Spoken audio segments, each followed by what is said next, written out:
네, 앞서 광주지방기상청 김문용 사무관과의 현재 기상에 대한 이야기를 좀 전해 들으셨고요. 이번에 오늘 이슈판 광주대학교 건축공학과 송창훈 교수를 직접 모시고 왜 이 같은 괴물 폭우가 반복되고 또 재난 시스템이 좀 정착이 되고 있지 않은지 그 근본적인 이야기 좀 한 걸음 더 들어가 보겠습니다. 우리 송창훈 교수님 직접 나오셨습니다. 어서 오십시오. 예, 안녕하세요. 예.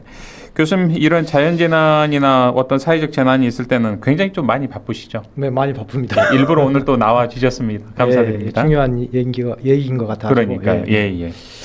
자, 지난 7월 17일에 굉장히 많은 폭우가 내렸었는데 한 불과 2주 정도 만에 또 폭우가 내리면서 특히 광주 북구 신안동, 신안교 일대 또 잠겼습니다. 교수님께서 현장 좀 다녀와 보셨는지요? 예. 어떻게 보셨습니까? 예, 이제 사실은 크게 저는 두 가지라고 봐요. 예. 첫 번째는 지금 우리가 극한 기후 변화 때문에 우리가 예측하지 못할 만큼의 강우 강도가 더 세졌다는 것이 큰 문제인 것 같고, 예. 또 두 번째는 우리가 그거에 만큼의 준비가 안 됐다라는 것이 가장 큰 문제인 것 같아요. 예. 사실은 광주 그 현장에 제가 가봤습니다만은 서방천이라든가 용봉천에 소위 얘기해서 과거에는 비가 안 오니까 우리가 좀 편하게 하기 위해서 도로를 만들어 버렸잖아요. 법계를 그렇죠. 해버렸어요. 예. 법계를 해놓고 사실은 1년, 2년 동안에 비가 안 올 때는 그게 사실은 별로 중요하지 않게 생각하니까 그렇죠. 법계를 해버렸잖아요. 예. 그런데 우리는 사실은 우리나라의 대부분의 하천이 1년에 한 번, 2년에 한 번 그때 쓰려고 사실은 하천이 만들어졌는데 사실은 대자연의 역습이다 이렇게 보는 거죠. 예. 말씀하신 것처럼 광주 지역에만 하루에만 426mm 그리고 또 최근에 200mm가 넘는 정말 그야말로 집중 폭우가 쏟아지는데 이 근본적인 원인은 기후 변화에서만 꼭 찾을 수가 있겠습니까? 우리 교수님 어떤 원인을 좀 찾아볼 수 있겠습니까? 일단은 근데 사실은 저희들이 통계 그동안에 재난사를 봤었을 때 예. 방금 일 강우량 426mm로 굉장히 심각하다고 했는데 사실은 2002년 태풍 루사 때 같은 경우는 강원도 강릉에서 동해 그때 당시에 해수면의 온도가 높아가지고 수증기가 계속 공급되면서 태백산을 넘어가지 못해가지고 강원도 강릉에서 일 강우량이 870.5mm가 왔었거든요. 그런 사례가 있었군요. 그럼요. 그래서 2002년. 예, 그래서 우리가 보통 비가 오는 시스템이 크게 세 가지거든요. 예. 하나는 태풍 때문에 비가 오는 경우가 있고 아니면 지금은 지났습니다만은 고압전선과 고기압과 저기압 사이에 장마전선이 만들어지면서 중부지방과 남부지방을 왔다 갔다 하면서 그렇죠. 생기는 예. 장마가 있고 지금처럼 이제 기류가 불안정해져서 태풍 8호가 소멸되면서 그 여파로 이렇게 지금 서해안 제주도를 통해서 이렇게 올라오는 그 수증기 저희들이 정난운이라고 하는데 수증기를 많이 먹으면 그 수증기가 이 우리나라의 한반도에 들어오면서 그 기상학적인 지리학적인 특성 때문에 폭우를 동반해버리는 이런 일이 발생하고 있거든요. 예. 상당히 지금 이런 일들이 점점 심각해질 거라고 저는 생각해요. 왜냐하면 자동차의 휘발유가 에너지인 것처럼 태풍의 에너지는 수증기거든요. 그런데 수증기는 어떻게 돼요? 폭염이 발생하면 더위가 더 높아지면 높아질수록 폭염이 심하면 심할수록 수증기가 엄청나게 폭등할 것이고 그 수증기가 올라가면은 이런 강우 강도가 당연히 높아질 수밖에 굉장히 많은 수증기를 또 하늘에서 머금고 있다 이걸 쏟아붓는 거 아니겠습니까? 그렇습니다. 그렇군요. 이건 장마와는 패턴 자체가 완전히 지금 다른 형태입니다. 그래서 지금 최근에는 한때 저희들이 국지성 폭우, 게릴라성 폭우, 물폭탄이라는 용어를 썼는데 지금은 이제 괴물 폭우라는 표현을 쓰고 있습니다.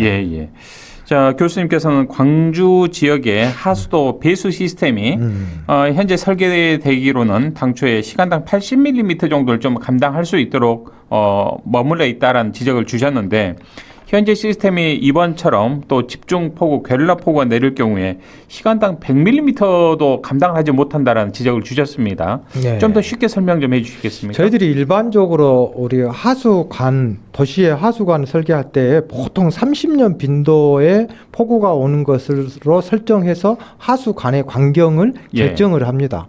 그런데 지금 2020년도에 5년 전에 예. 광주 금당산에 100년 빈도의 폭우가 왔거든요. 예. 이번도 마찬가지로 100년을 지금 상회하는 폭우가 온 겁니다. 그렇죠. 그러니까 산술적으로 이미 하수관이 견딜 수 있는 양 이상으로 지금 폭우가 오고 있고, 또 문제는 이제 우리가 보통 이 뭐죠, 광주 제가 현장에 가보니까 지금 재미있는 게 수안지구에서는 이런 일이 침수됐단 말이 없잖아요. 같은 광산구에도 그렇습니다. 같은 곳이어도. 예. 그런데 북구의 운암동이라든가 용봉동이라든가 신안동이라든가 이런 데가 침수가 많이 되는 이유가 이게 이제 고지대와 저지대가 많이 있는 거죠. 수안지구는 대체적으로 좀 평평한데, 그리고 좀 약간 계획도시 그런 성격이 있지 그렇습니다. 않습니까? 그래서 비가 오면은 균등하게 하수관을 통해서 이렇게 흘러내려가는데, 운암동이라든가 이쪽은 고저차가 있기 때문에 그렇죠. 사실은 똑같은 30년 빈도의 하수관을 설계를 한다 하더라도 상류 지역에 있는 빗물이 하수관으로 꼭 빠져나가라는 법이 없거든요. 빗물이 네. 가서 높은 곳에서 낮은 곳으로 그렇죠. 흐르니까. 예. 그러다 보니까 저지대가 항상 침수되고, 거기다가 복개까지 해버리고, 거기다가 또 서방촌과 용봉촌이 합류해가지고 이렇게 내려가다 친환교 보니까 쪽으로 나가지 그렇습니다. 않습니까? 그러다 보니까 구조적으로 지금 심각한 거죠.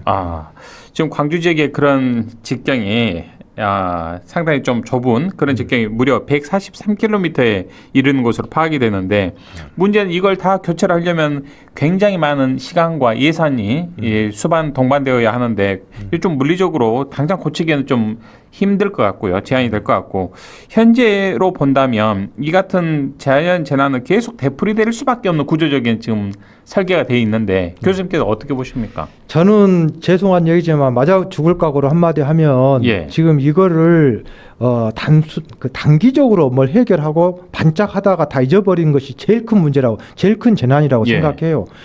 이것은 앞으로도 계속해서 이런 일이 발생할 거라고 생각을 하고, 과학적이고 항구적인 대책을 수립해야지, 중장기적인 대책을 수립해야지, 이번에 반짝하다가 또 잊혀져 버리고 또 예산이 없어져 버리고 어떤 정책이 없어져 버리면 가장 큰 문제다.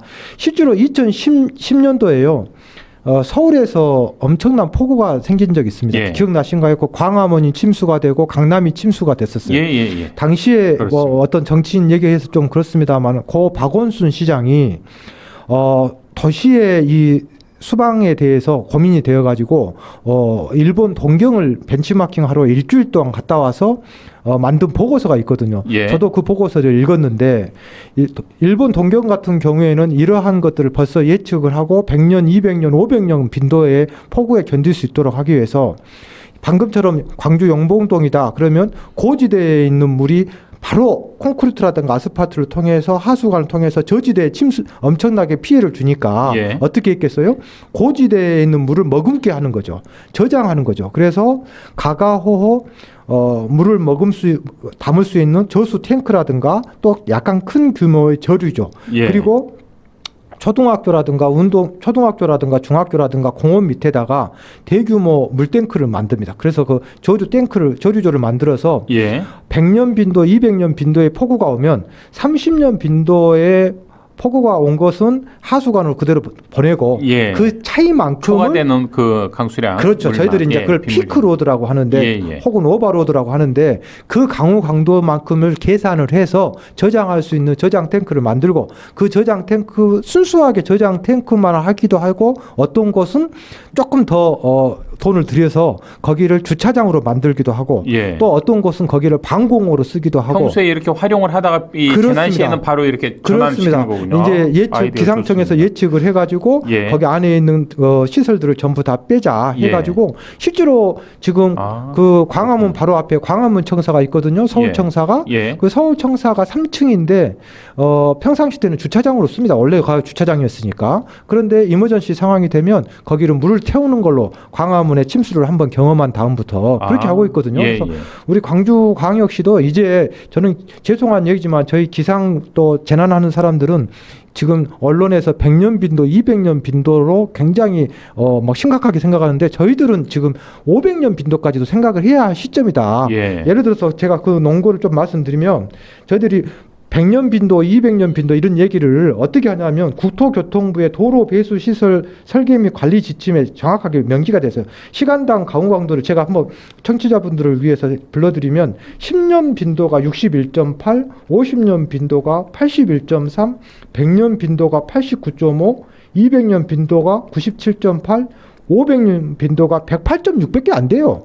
그러니까 이미 다 지금 넘은 거 아닙니까? 방금 전에 그 보더라도요. 기상청의 사무관님이 예. 무안 같은 경우에 벌써 시간당 강우 강도가 140이라고 하니까 그렇죠. 이미 500년 이걸로 본다고 하면 예. 물론 그 이 강우 강도는 지역마다 틀립니다. 지역마다 예. 틀리기 때문에 그러나 지금 광주광역시로 봤을 때 무안 같은 경우 이번에 시간당 강우 강도는 엄청나게 지금 그러니까 지금 일일 강우 강도보다도요 사실은 시간당 강우 강도가 더 중요합니다. 집중적으로 좀 내리는 비를 감당할 수가 없는 거 아니겠습니까? 감당할 수가 없으니까 우리나라는 그 다른 나라하고 좀 다르게 국토의 70% 이상이 산악으로 돼 있잖아요. 예. 그러다 보니까 계곡이 잘 만들어졌기 때문에 개발되어 있기 때문에 비가 오면 일일 강우량도 중요하지만 시간당 강우 강도가 굉장히 그 시간만 조금만 더 우리가 이렇게 스펀지처럼 예. 조금 물을 잡아주고 잘 방어를 한다면 이 정도의 큰 피해는 좀 막을 것이다. 저는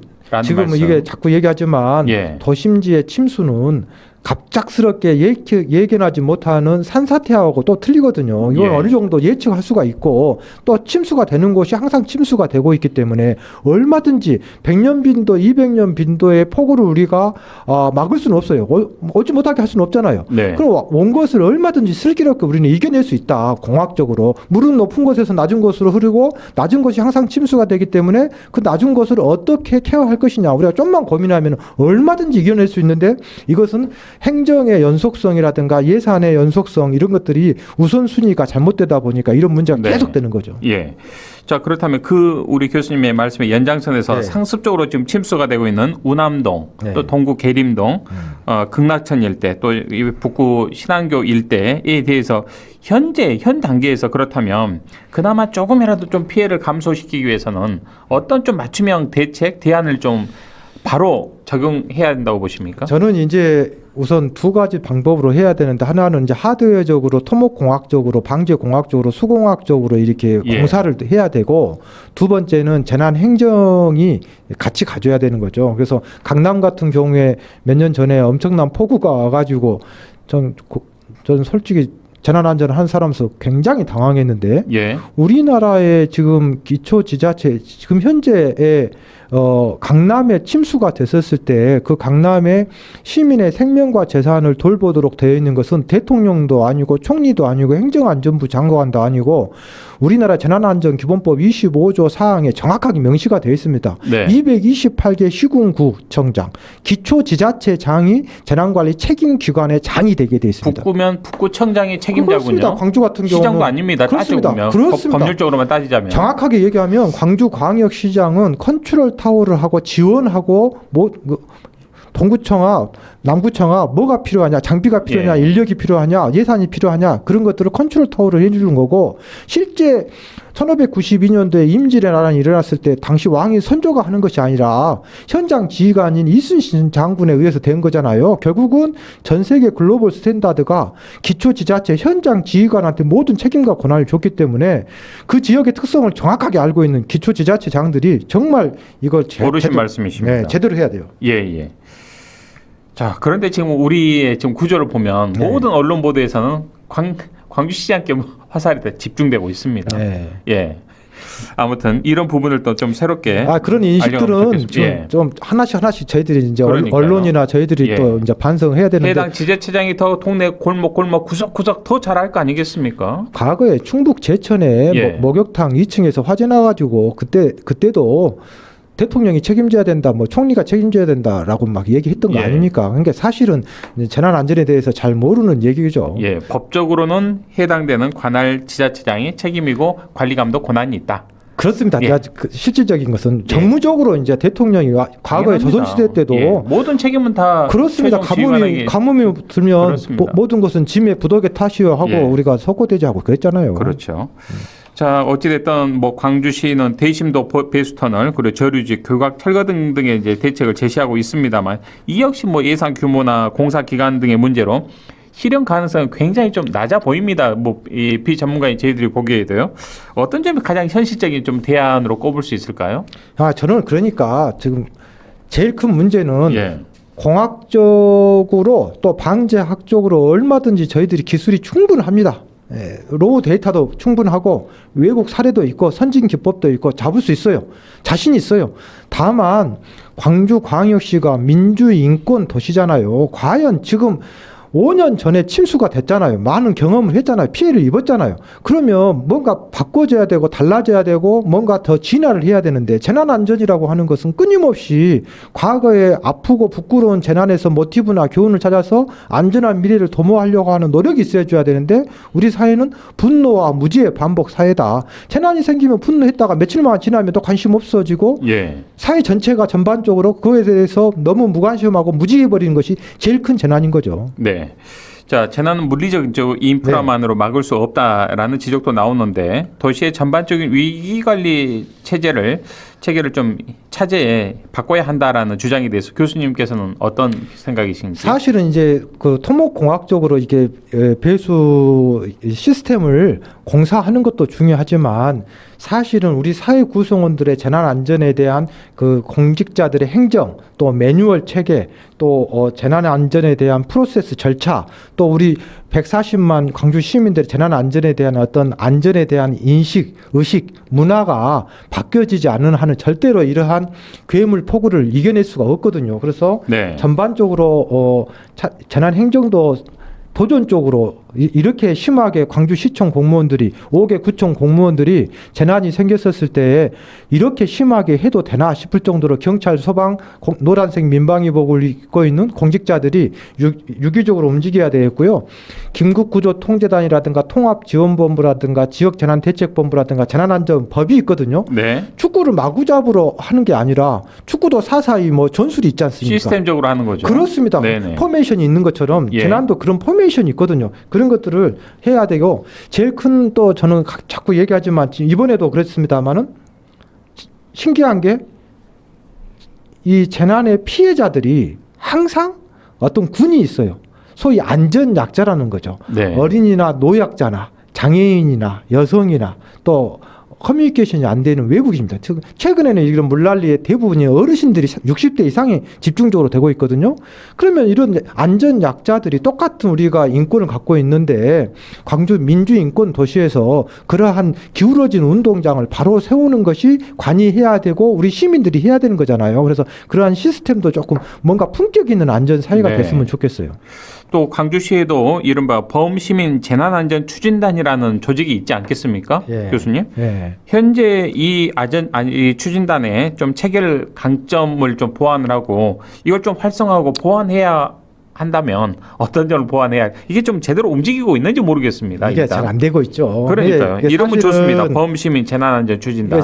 제가 만든 건데 뭐 과거에 어떤 이용섭 시장 때 관심 부족입니까? 뭐 이 행정의 좀 난맥상입니까? 이게 이제 예. 제가 정확하게 말씀을 드리면 미국이나 일본에 특히 일본 같은 경우는 자연재난을 반복적으로 태풍 지진을 많이 반복하다 보니까 이게 이제 경험이 생긴 거예요. 축적된 노하우가 네. 생긴 거예요. 그런데 해보니까 일본의 자위대나 일본의 소방 공무원이나 일본의 공직자에 의해서 생존된 사람은 단 1.2%밖에 안 된다. 1.8% 정도밖에 안 된다. 네. 그러면 절대 대다수의 98%는 누구에 의해서 생존되냐면 시민에 의해서 생존됐고 시민의 도움을 받아서 생존된 사람이 98%예요. 결국은 관과 민이 같이 해야 되는데 결국은 과거에는 자꾸 국가가 기초지자체 장이 시민의 생명과 재산을 돌봤다면 이제는 민관이 줄탁동시로 계란왕과 네. 바뀌해야 되는데 결국은 이제는 선진 사회로 갈수록 시민 주도형 재난 관리가 돼야 됩니다. 그렇기 때문에